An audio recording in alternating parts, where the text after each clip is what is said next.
পুত্র আমি পরম ব্রহ্ম মায়া আরো জন্ম মৃত্যু সমস্ত রহস্য আমারে মাঝ আসি সমাহিত আমার ঈশ্বরে যুগ কল্প আর মন্মান্তর হয় কারণ আমি অজনী সংহত অসীমিত অদ্বয় ভগবত হর্ষিদানন্দ আমার ঈশ্বরে বিশ্ব ব্রহ্মাণ্ড সৃজন আৰু বিনাশৰ হয় ঘোষণা আমাৰ এই লীলা আৰু মায়া ত্ৰিগুণ আধাৰ জীৱৰ মাজত জন্ম হয় ভক্ত অথবা দুৰ্জন ব্ৰহ্মৰূপে আমি এই জীৱ সৃজন কৰি বিষ্ণুৰূপে পালন আৰু রুদ্ররূপে সংহার করিয়া নিতে নিতে পাতু সময় চক্র মায়াময় ক্রিয়া নিরন্তর কারণ আমি জগত একমাত্র সত্য নিরঞ্জন ও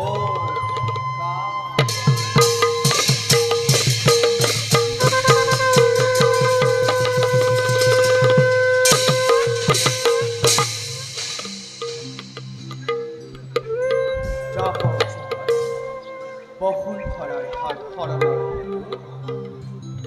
আই দৈবকীর গর্ভত হৈছিল সম্ভত শ্রীকৃষ্ণরূপে কুৰুক্ষেত্ৰত কৌৰৱ পাণ্ডৱৰ মাজে ভাতৃঘাতী মহাসমৰৰ কৰি আয়োজন ধৰ্ম সংস্থাপন কৰিলোৱে ভাৰতভূমি কিন্তু শ্ৰীকৃষ্ণৰূপ কৰি পৰিত্যাগ আমি বৈকুণ্ঠলৈ পুনৰাগমন কৰাৰ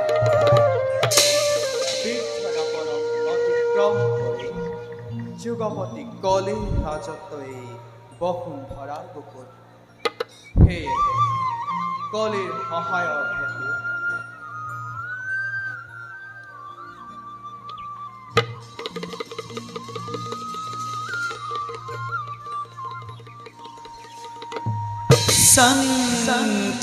संतकरं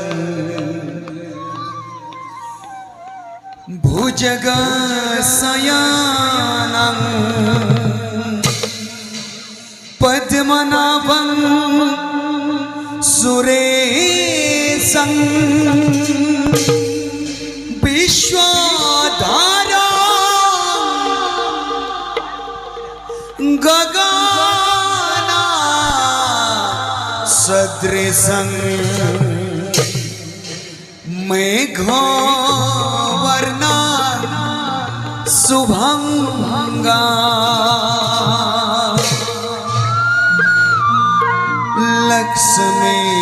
लक्ष्मीकान्तं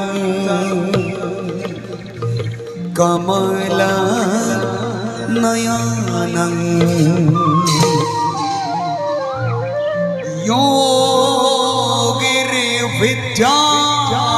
योगिर्विद्यानगम्यं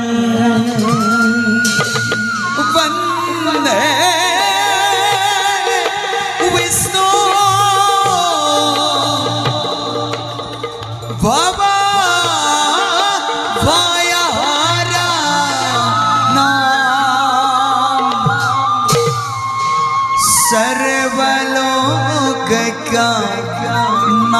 सर्वलोकनाथं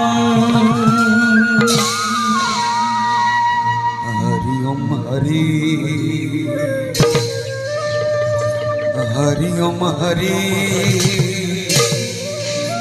हरि ओम हरि हरि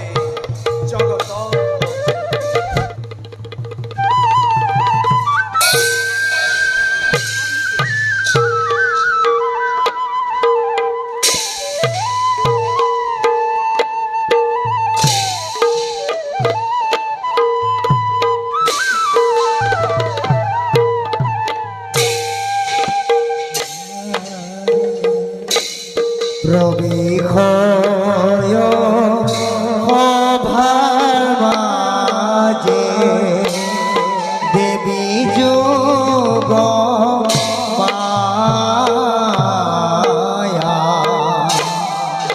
মদন মোহিনী দেবী কামে বিমুখী মদন মোহিনী দেবী প্রবেশী মোহিলা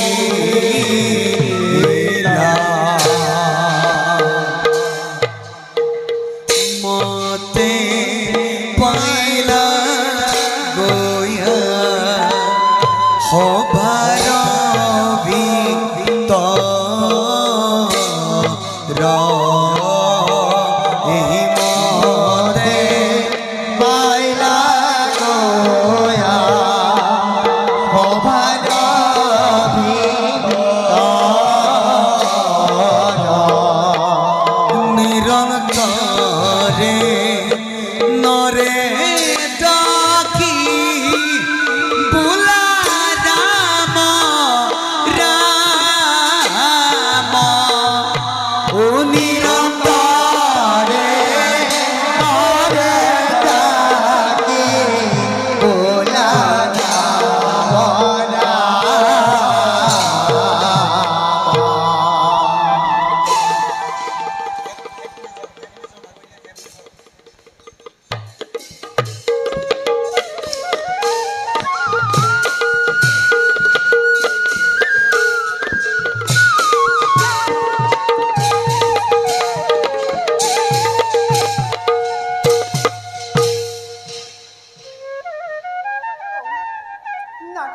নম পরম শ্রী দেখো হাতাকে প্রকাশী নামে যোগমায়া নামে জগৎ নামে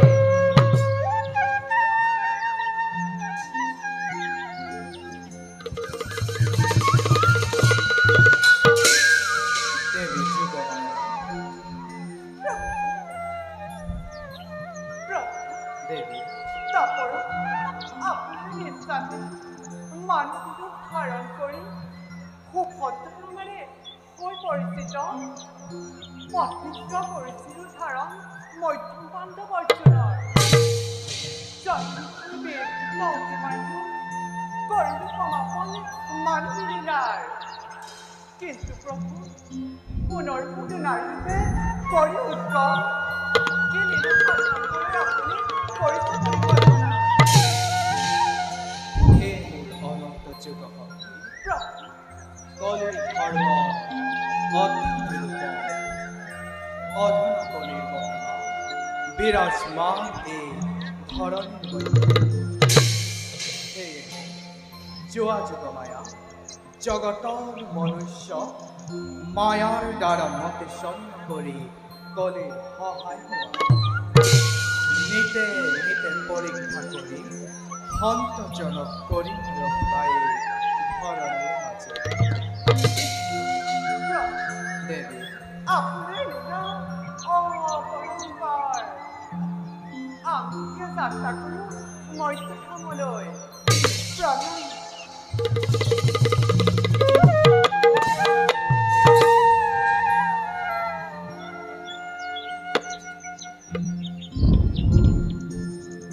যোৱা দেৱী আমিও যাওঁ নিষ্কৰ্তব্য অৱলম্বন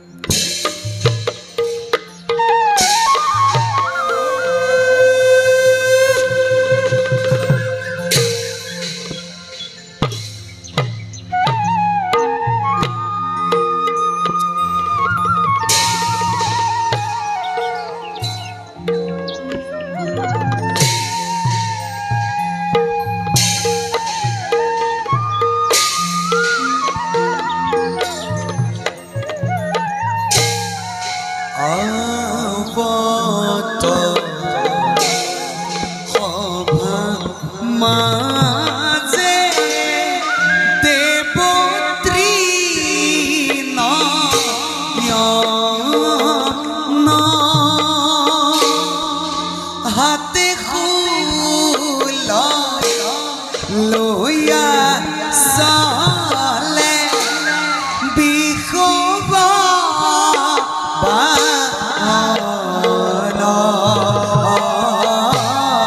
হাতে লইয়া চলে বিহব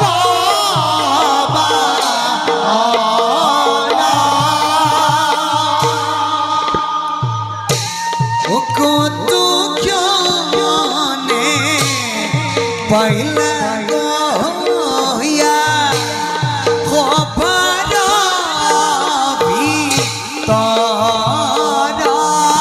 আরে রাম রাম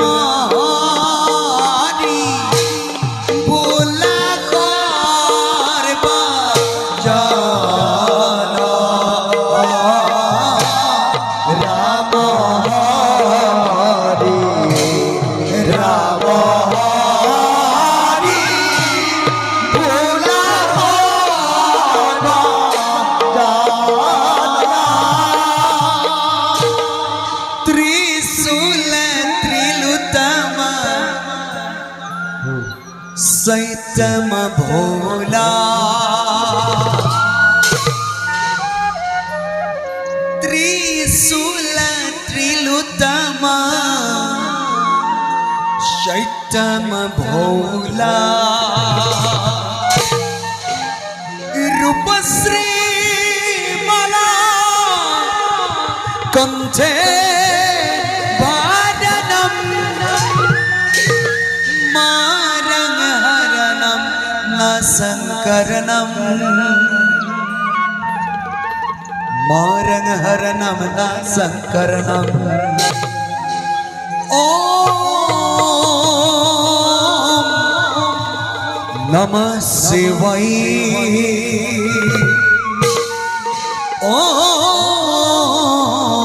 ओम नमः शिवाय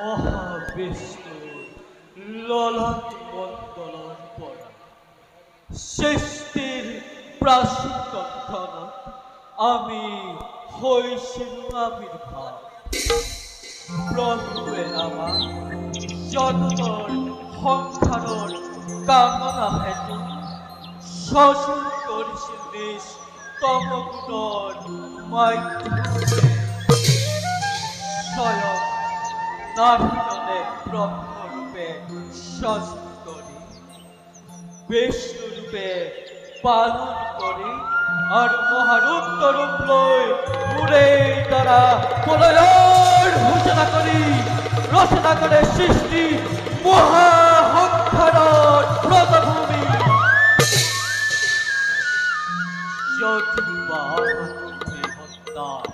ভিন্ন হরিরাদি স্থল তত্ত্ব সকলো পৃথক কিন্তু সূক্ষ্মৰূপে আমি দুয়ো একে পৰম ব্ৰহ্মৰ একে অংশ আমিয়ে হৰি হৰ আমিয়ে সত্যম শিৱম সুন্দৰম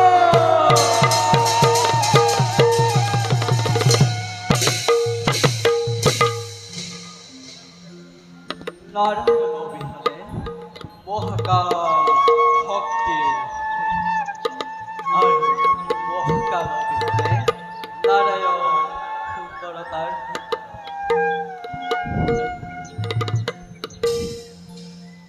মহাভাগবত ৰচা পৰীক্ষিতৰ সাক্ষাৎকালতে কবিয়ে প্ৰাতলি মেলি প্ৰভুৰ প্ৰিয় চিন্তামনৰ বৈকুণ্ঠৰ পৰা নিৰ্বাণ কৰিবলৈ অনেক কৰিছে প্ৰয়াস যদিও বা বৃদ্ধ অসহায় হৈ পৰিছে যুগপতি তাপৰ তথাপিও ধৰণী বুকুত থকালৈকে বৈষ্ণৱ ঋষি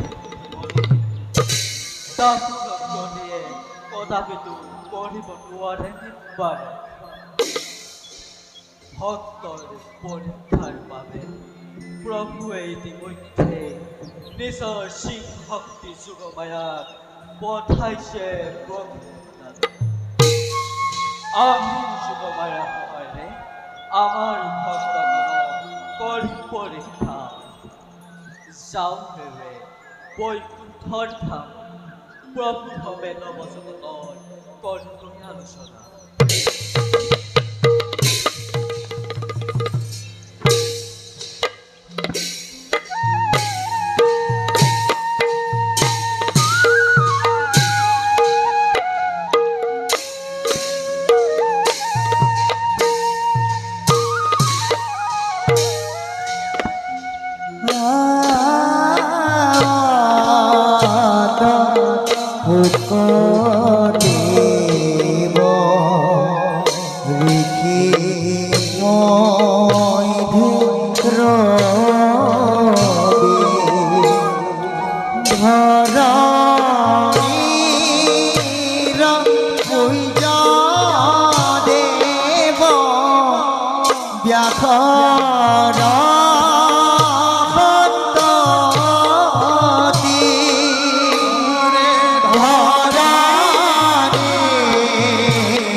আমাদেৰ মায়াময় সংসাৰ ত্যাগ কৰাৰ সময়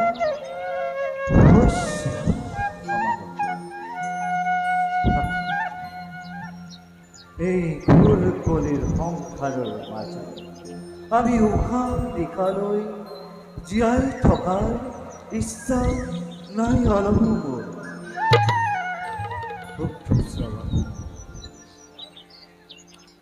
প্ৰদত্ত মহাভাগবত জ্ঞান ৰাজা পৰীক্ষিতক প্ৰাপ্ত কৰবাৰ পাছতে আমাৰ কৰ্ম হৈছিল সমাপন।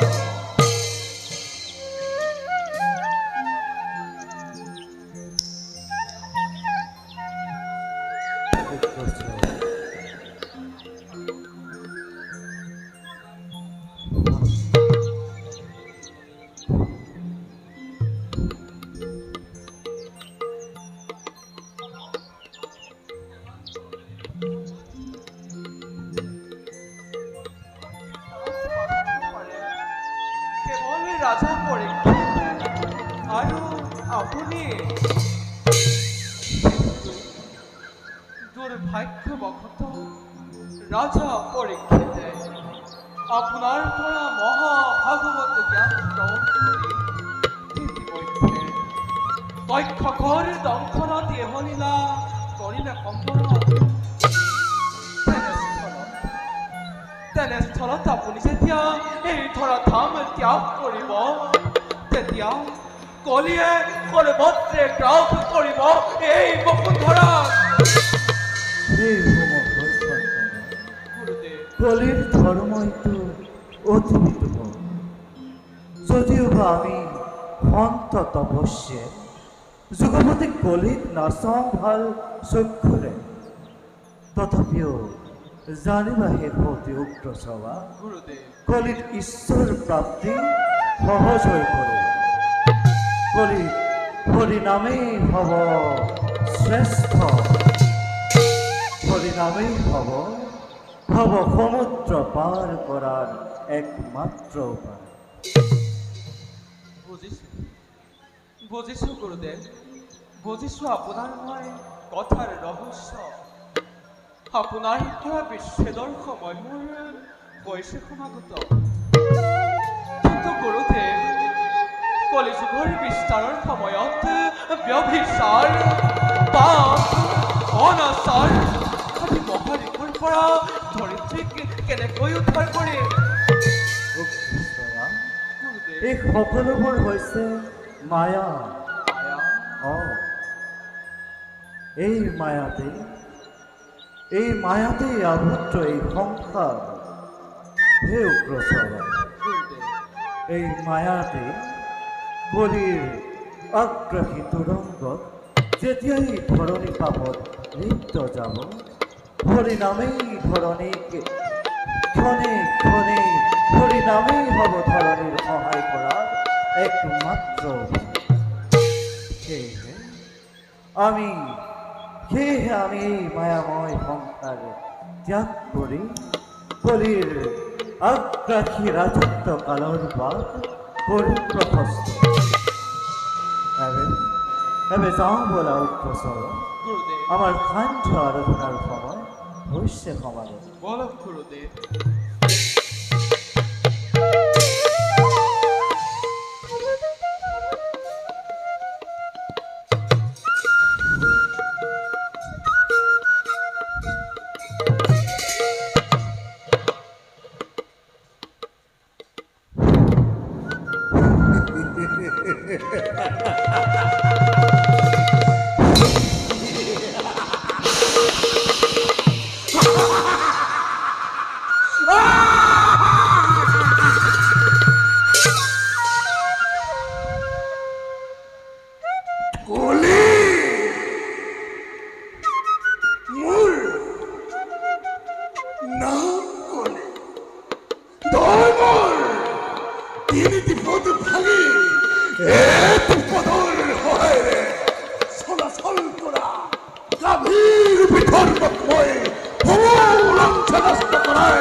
জগতৰ মাঝে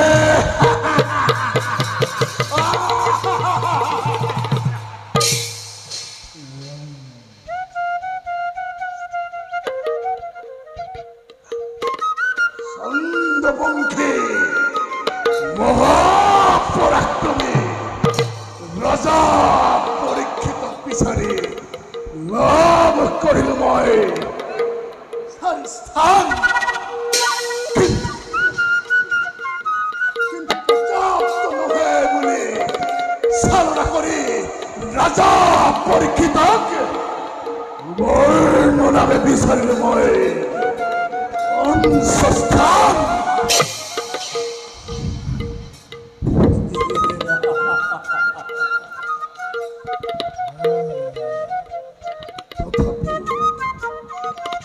তথাপিও আজি তারপরে কি হল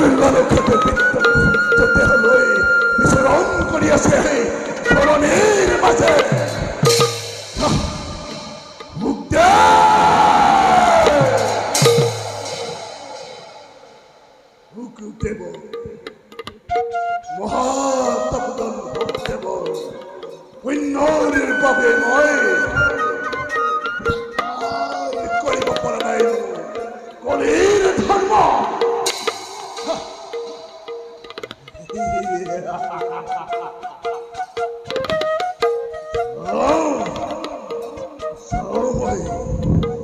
Taporoke kotiai, taporoke kotiai.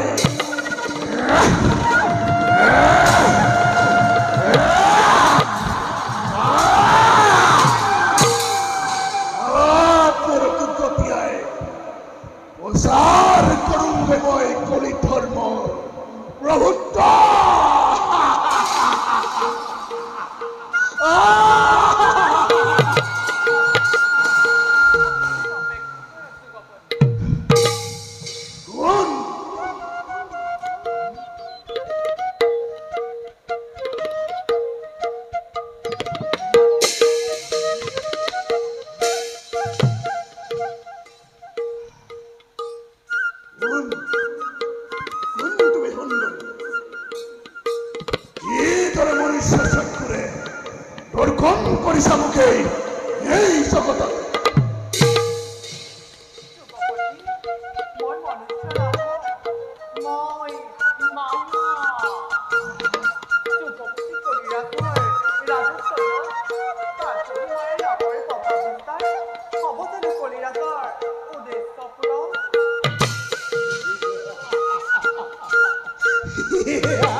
জাগতিক মায়ের বাঁধে ঈশ্বরের প্রভাবে মুক্তি আব হামলা চক্র হাত মুখ সহায় করা মায়া মুখ সহায় করা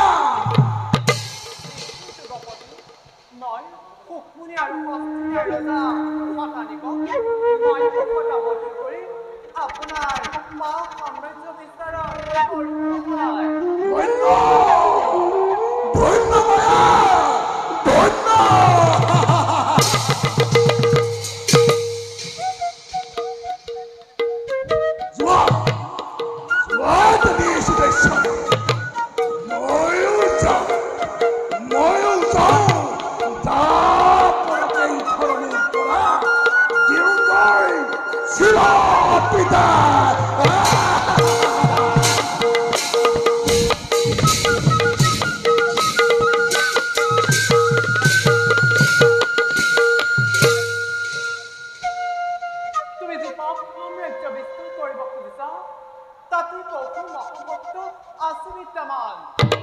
অনেক প্ৰচেষ্টা কৰিও কোনেও কৰিব পৰা নাই সুখদেৱকে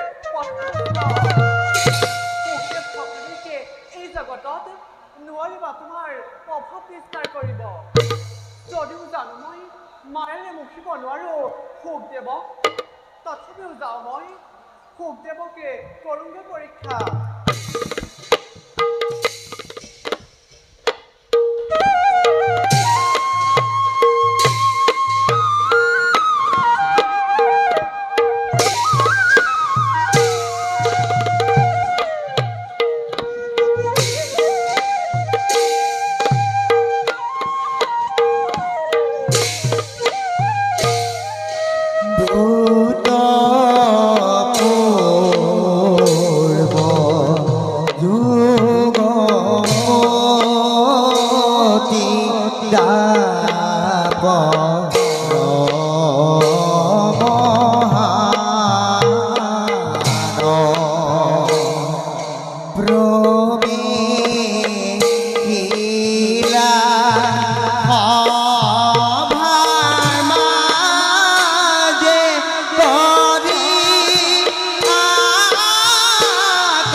Krishna Ram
শ্ৰীকৃষ্ণায় বাসুদেবায় গোবিন্দায়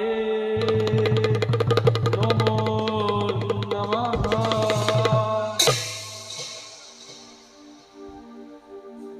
হে প্ৰভু জনমনি কৃষ্ণ, তোমাৰ মানৱী লীলাৰ সকলো স্মৃতি হৃদয়ত আমৰি মই আজি সৰ্বশান্ত। প্ৰভুৰ বিৰহত অসহায় নিথৰুৱা হৈ পৰিছো আজি এই যুগপতি দামৰ। যুগপতি কলিৰ আগ্ৰাসনে মোক বাৰুকৈয়ে কৰিছে জুৰুলা। কলিৰ অত্যাচাৰত চকুৰ সন্মুখতেই হত্যা, হিংসা, পাপ, ব্যভিচাৰ, অনাচাৰৰ প্ৰকোপ বৃদ্ধি পাব ধৰিছে। সত্য ধৰ্ম আদি সত্যগুণে কলিৰ অত্যাচাৰত জীৰ্ণ শীৰ্ণ হৈও কোনোমতেই বিচৰণ কৰিছে ধৰিত্ৰীৰ মাজত।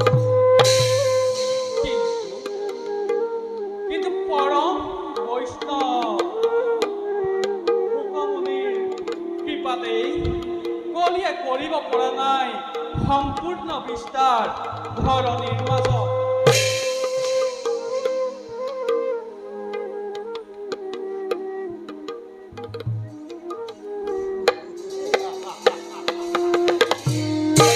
আৰু শুকুনিকেই যদি এই কলিৰ মায়াই নাশ কৰে তেতিয়া কি কৰিব বৃদ্ধতাম্য? যুগপতি কলি সময়তকৈ আগতেই কিয় কৰিছে আগ্ৰাসন তুমি দাপৰৰ অন্তিম চৰণত? চন্দ্ৰবংশী ৰজা মহাভাগৱত পৰীক্ষিতে তোমাক থাকিবলৈ নিৰ্দিষ্ট কৰি দিছিল ৫টা নিৰ্দিষ্ট স্থান। তাৰ পাছতো তুমি কিয় অন্যায়ৰে বিস্তাৰ কৰিছা নিজৰ সাম্ৰাজ্য? নাজানা নেকি এই দাপৰৰ অদীপ্তি বিচৰণকাল এতিয়াও হোৱা নাই পৰিপূৰ্ণ?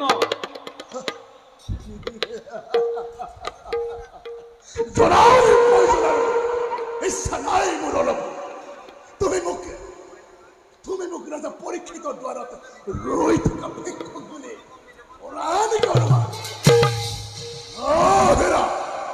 মধু পূৰ্ব যুগপতি দাপৰ এই কলিয়ে বিস্তাৰ কৰিলে নিজৰ সাম্ৰাজ্য। তাত নালাগে তোমাৰ অনুমতি। বৃদ্ধ শুকমনি এই কলিয়ে নকৰে কাকো অপেক্ষা, নকৰে কাকো অনুৰোধ।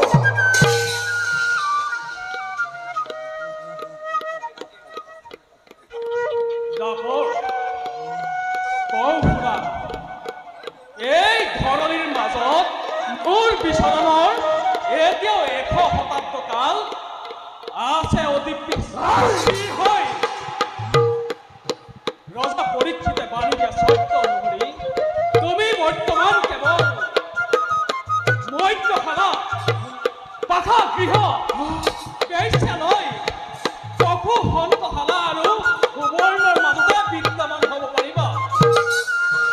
গতিকে দাপৰ অপেক্ষা কৰা। মোৰ কাৰ্যকাল সমাপ্ত হ'লেই তুমি বিয়পিবা জগতত নিজ ইচ্ছাৰে।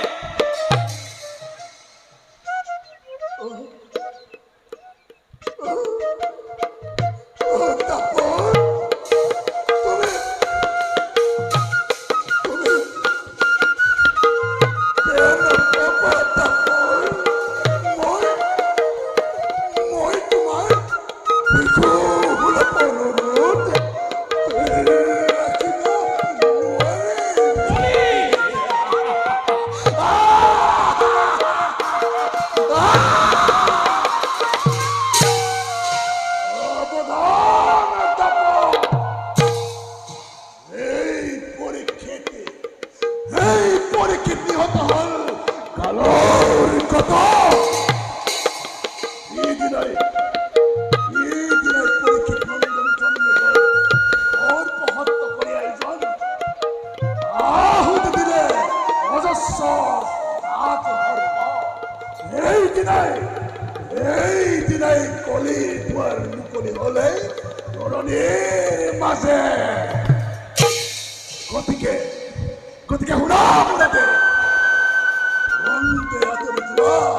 তুৰন্তে আঁতৰি যোৱা এই পৃথিৱীৰ সময় চক্ৰৰ পৰা কলি পুনৰ কওঁ শুনা সত্য যুগৰ সত্যদশ লক্ষ্য অষ্টম বিংশতি বিচৰণকাল তেতাৰ 12 লক্ষ 66 সহস্ৰ বৰ্ষ আৰু আমাৰ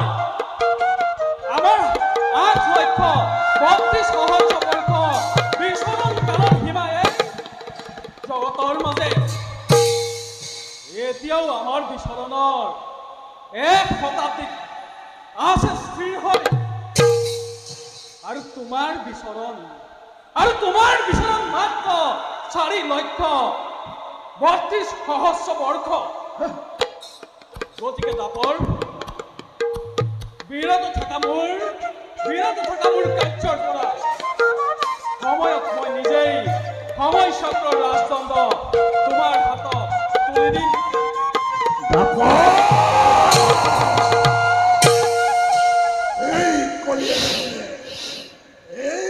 কলিয়ে নুশুনে তোমাৰ বিনয় বচন দণ্ড মোৰ হাতত বাহিৰ হৈছ তুমি এই পৃথিৱীৰ পৰা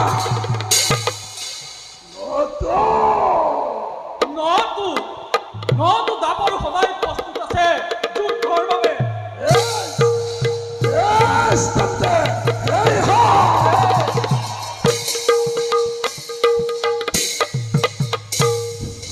রাম রাম ভয় পরণ ভয়া কলিদা পদরা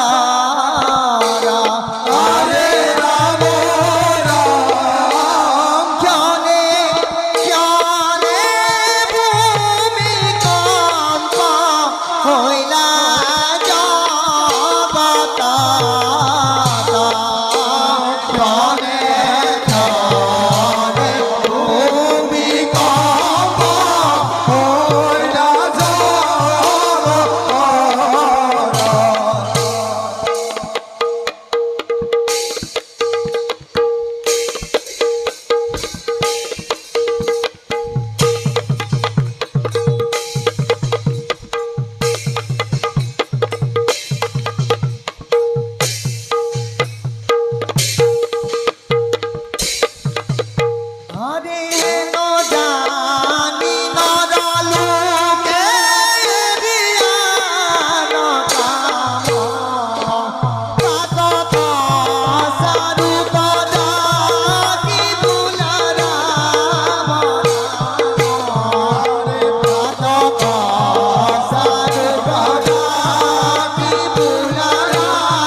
তুমি আজি শক্তিহীন তুমি আজি বিশ্বহীন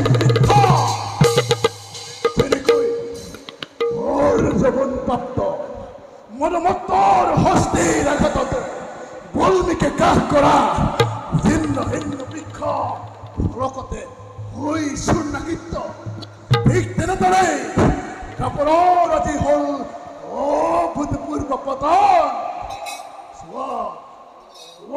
চোৱা সৃষ্টিকৰ্তা এই কলে কি তোমালোকে সময় ভাগ্যই নির্ধারণ করা সময়তে যাবে বলে রাখি রয়েছে বিপদ মধ্যে যাও যাও মই পরবর্তী কার্যময় অরুঙ্গই হনপা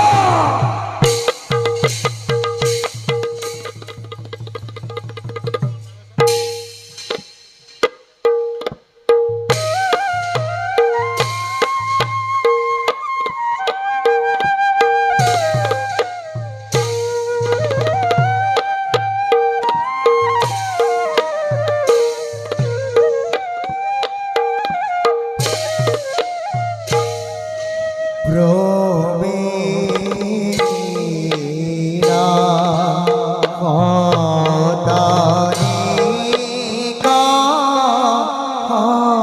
হস্তিরা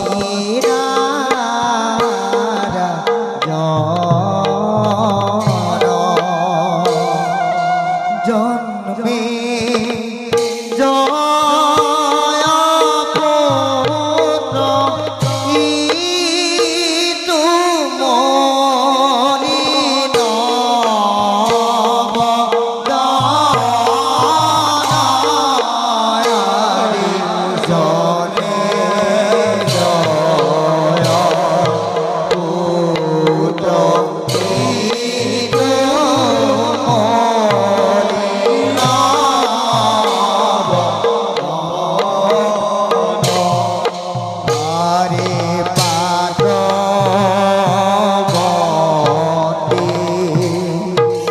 অঙ্গে আহে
হস্তিনার মহামান্য সেনাপতি শ্যামদাস বারে বারে মঙ্গল হয়েছে রাজ্য শাসনের ইচ্ছা একেবারে নোহোয়া হয়ে গেছে আজ অনেক পরীক্ষা করোনায় পরীক্ষা জীবন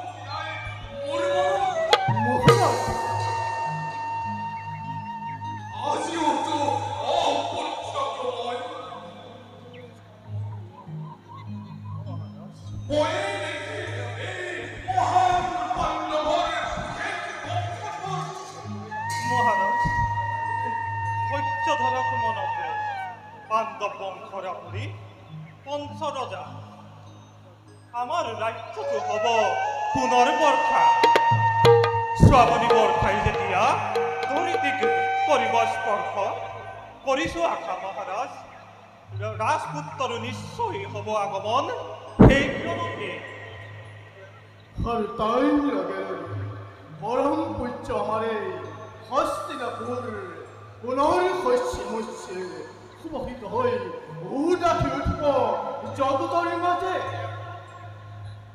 তার বাবে দেখো চিন্তা নকরিব মহারাজ শত্ৰুৰ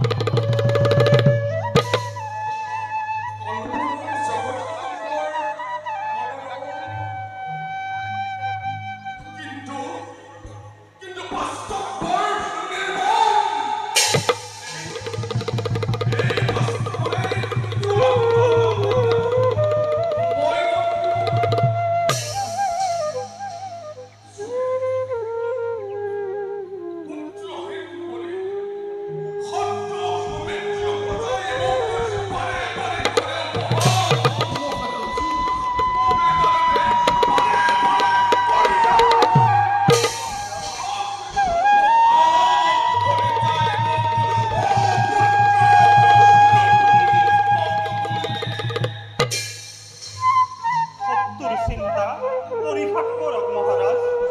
দুষ্ট দানৱৰ কথাত বিচলিত হৈ ৰাজ ত্যাগ কৰিলে ৰব জানো ক্ষত্ৰিয় আমাৰ আপোনাৰ? মহাৰাজ হস্তিন তিনি ঐক্যশীল সেনানী নকৰিব চিন্তা দৈত্যৰ আহে যদি কাল হয় মহাসমুদ্ৰৰ উৰ্মিলতাৰে চবে হৈ পৰিম ৰাজ্য আৰু ৰজাৰ সন্মানৰ অৰ্থে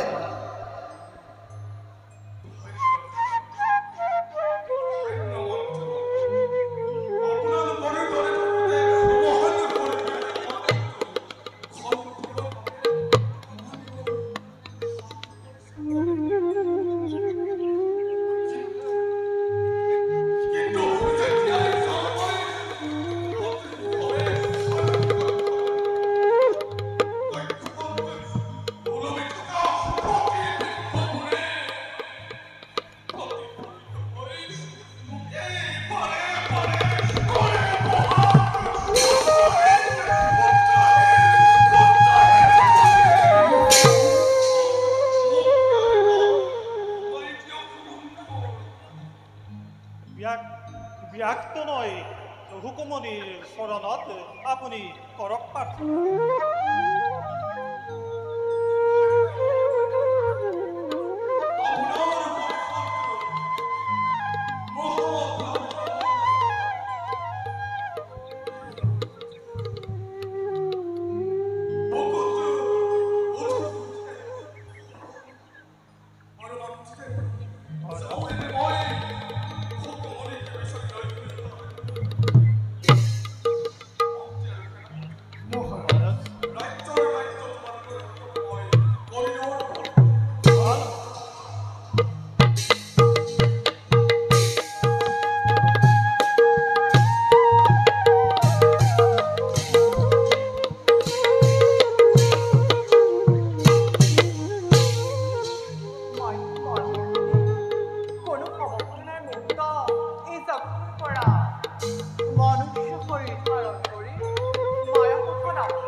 মায়াতে মনুষ্যৰ উদ্গম, মায়াতে মনুষ্যৰ পতন অনিত্য। হে প্ৰভু, তোমাৰ ইচ্ছাতে বিস্তাৰ কৰিছে মোহিনী মায়া।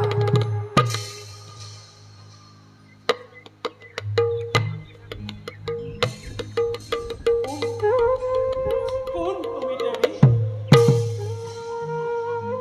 কলিৰ অত্যাচাৰক সহ্য কৰিব নোৱাৰি আহিছো মই এই স্থানে। মই অৱশ হৈ পৰিছো। দিয়া দিয়া মোক একাজলি জলৰ স্বাদ। মই দেৱী নহৈয়ে, মই মায়া। মোৰ হাতত লিখিত হৈ আছে অমৃতৰ স্বাদ। দিয়া দেৱী, তাকেই প্ৰাণ কৰি তৃষ্ণা তোৰ মোৰ কৰোঁ। মায়াক স্বাদ আবদ্ধ কৰি পতন মই গাঠে।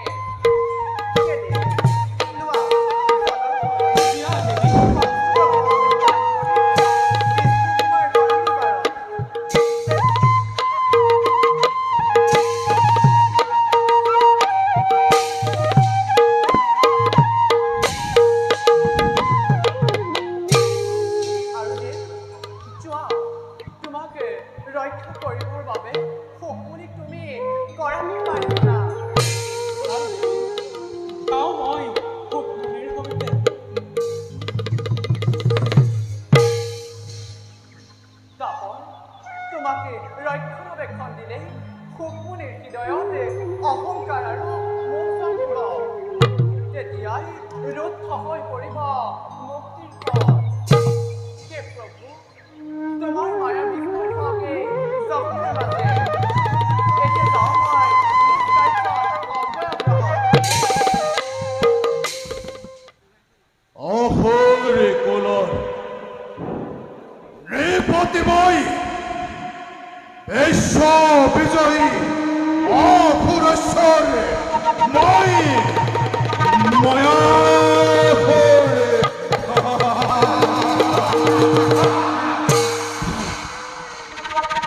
মিত্ৰগণ, আমাৰ জীৱনৰ স্বৰ্ণিম যাত্ৰাৰ ঐশ্বৰম্ভ জগতত পাপাৰ ঘটিছে পুনৰ অভ্যুত্থান। ধৰ্ম ৰক্ষাৰ হেতু নাই আজি অলিয়া কৃষ্ণই ধৰাৰ পক্ষত। সাধাৰণ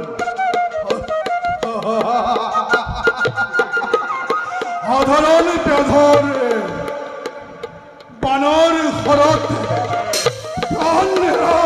কলিয়া কৃষ্ণই নোৱাৰে ৰক্ষা কৰিব জগতবাসীক।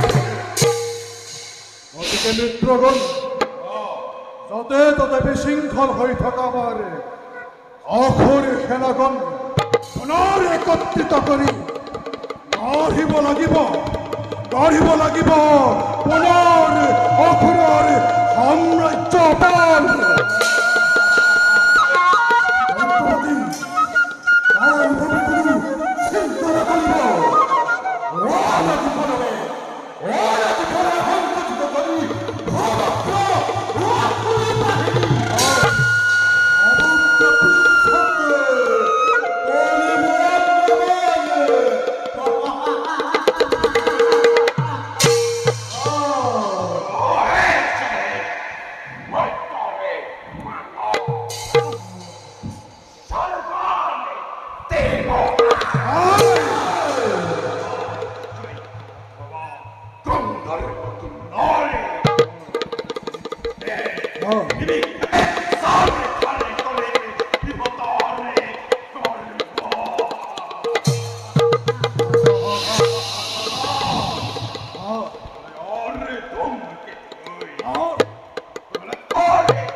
ধন্য মিত্ৰগণ, হৰি হকি হলো তোমালোকৰ বক্তব্য। মিত্ৰগণ, স্বৰ্গ আক্ৰমণৰ শক্তি গোটাবৰ বাবে যাম মই তপস্যাৰ বাবে। ব্ৰহ্মদেৱক তপস্যা কৰি লাভ কৰিলাম মই মনোমতবৰ। আৰু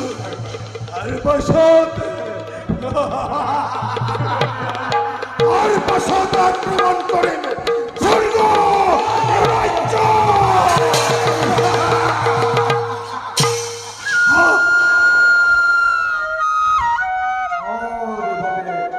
চিন্তা নকৰিব, নিশ্চিন্ত মনে থাকব তপস্যাৰ হেতু সমগ্ৰ অসুৰ বাহিনী প্ৰস্তুত কৰি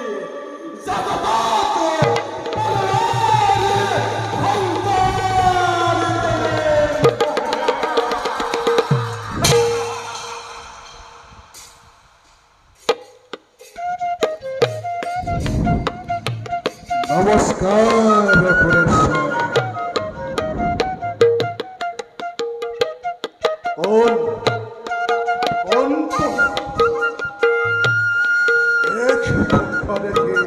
দেবতাজন হয় অনুমান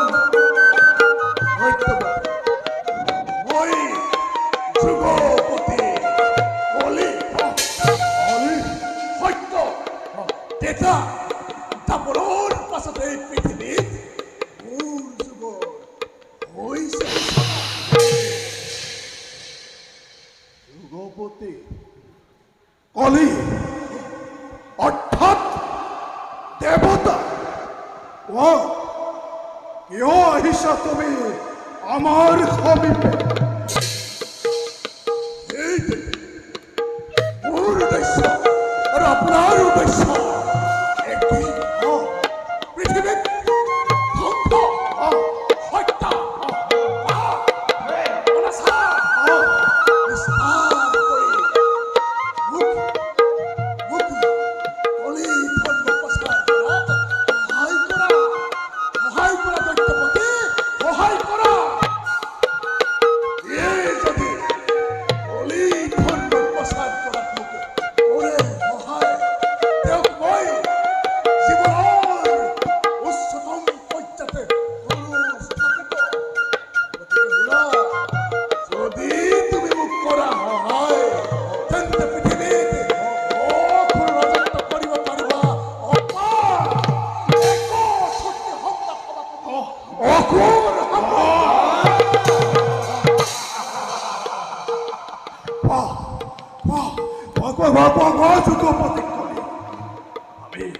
আমি তো কি কৰব বোধৰ ইন্দ্ৰখনৰ মোৰে অয়তিকে আকাঙ্ক্ষা বাবা বাবা দত্তপতি সকলো বাবা তুমি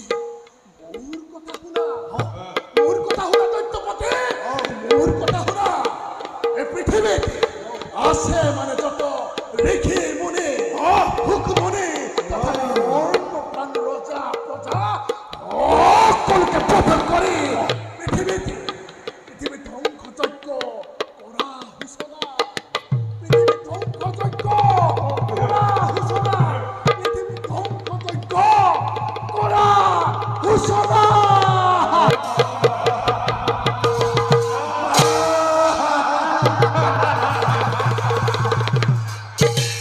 মিত্রগণ রঘুপতি কলি যেতিয়া আমার সহায় নাই কোনো চিন্তার কারণ বলা বলা পৃথিবীতে আরম্ভ করো হত্যা মন্থন অনসর অভিসারের এক নতুন খেলা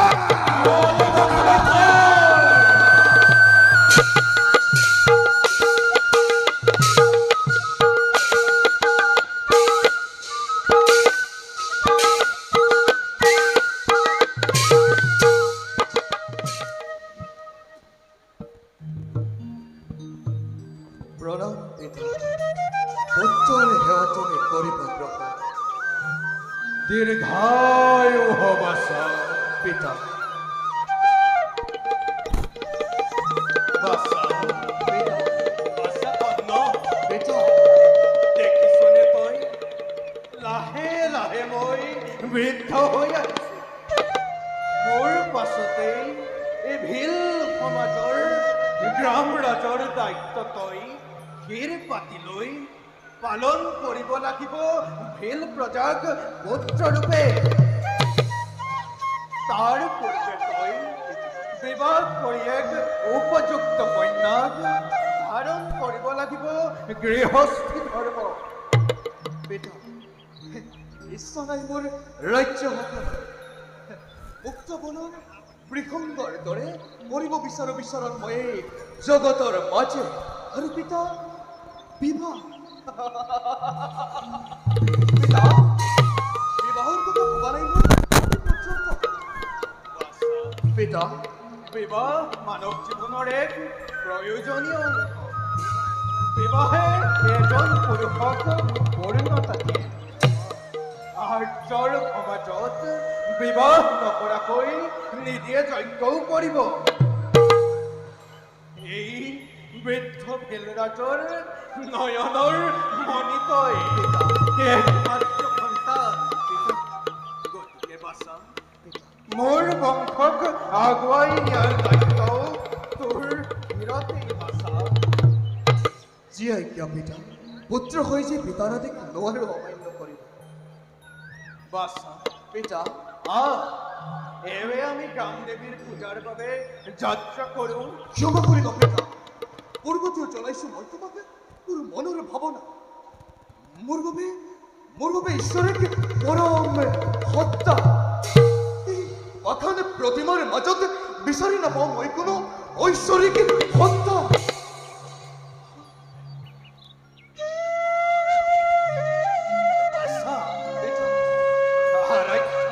আমাৰ প্ৰত্যেক ভিলৰ প্ৰাণ প্ৰতিমা বুলি তই তাক বাৰে বাৰে অপমান নকৰিবি।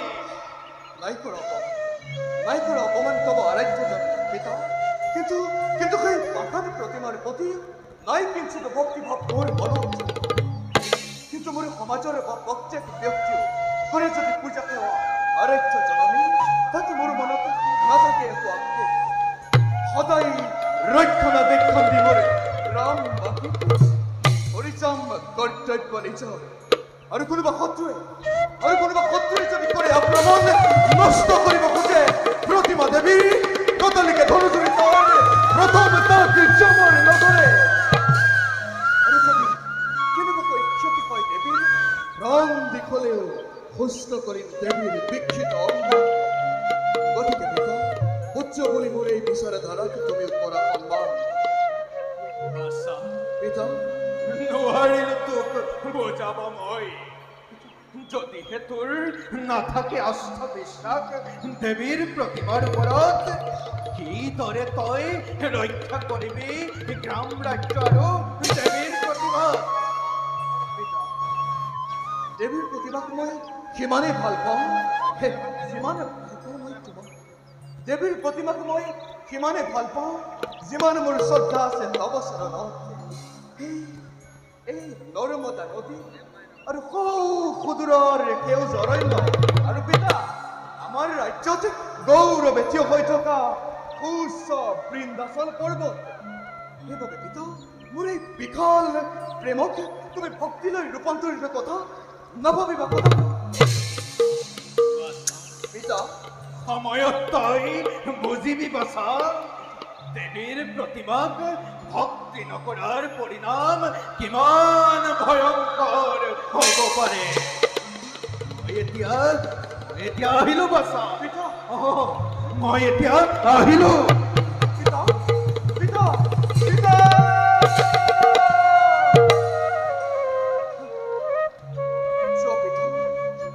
ঈশ্বৰৰ ঐক্যত্য বিৰাট সত্তাৰ প্ৰতি আছে মোৰ গভীৰ শ্ৰদ্ধা কিন্তু সেই পাখান প্ৰতিমাৰ মাজত বিচাৰি নাপাওঁ মই কোনো ঐশ্বৰিক হত্যা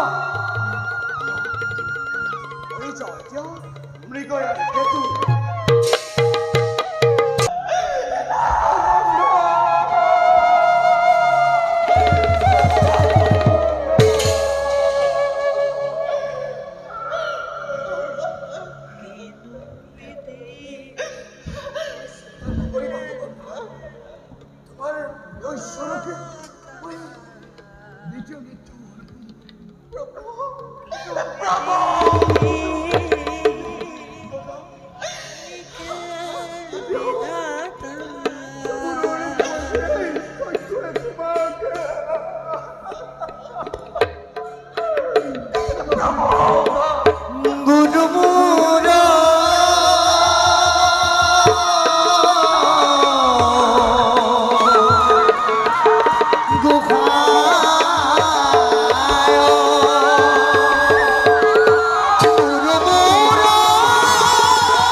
সুস্থ করে তোলা তোমার প্রিয় ঈশ্বর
যদি তুমি পথকে আসারে রাষ্ট্রই প্রতিমার আচরণে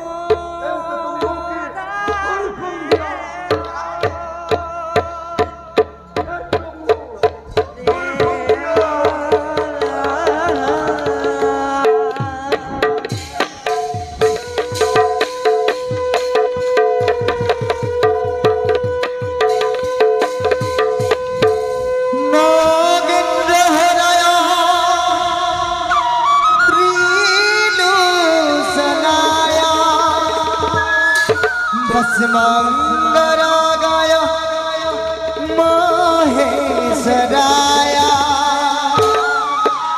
मित्राय शुद्धाय दिगंबराय तस्मै नकराय नमः शिवाय ओम नमः शिवाय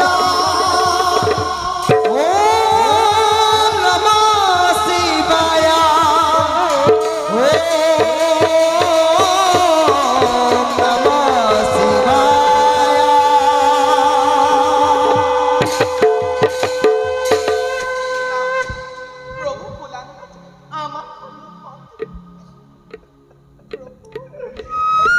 কষ্ট হয়েছিল তুমি কষ্ট হয়েছিল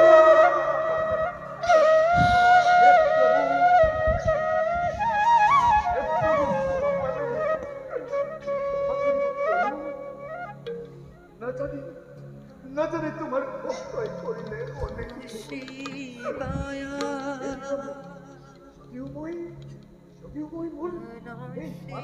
তোমাকে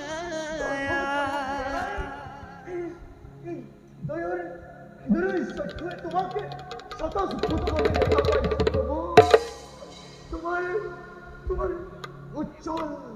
তোমার উজ্জ্বল প্রতিভা মরে মরে দয়াকে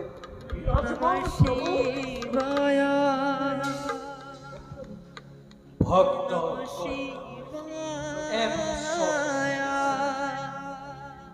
সরকার নিরাকার ঈশ্বর তোমার তোমার সকল পুনর হয়ে উঠছে এবার সকলে স্বাদ কর্ণ প্রভু মই তোমাক চাব বিচাৰো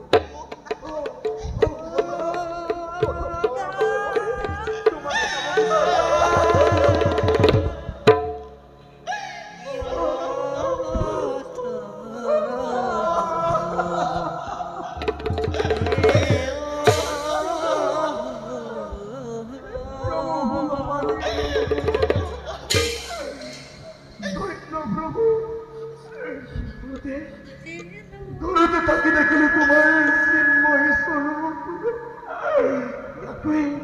ইয়াকৈ আৰু আমাকে ধন্য ধন্য এই কন্যপৰ জীৱন ধন্য এই কন্যপৰ জীৱন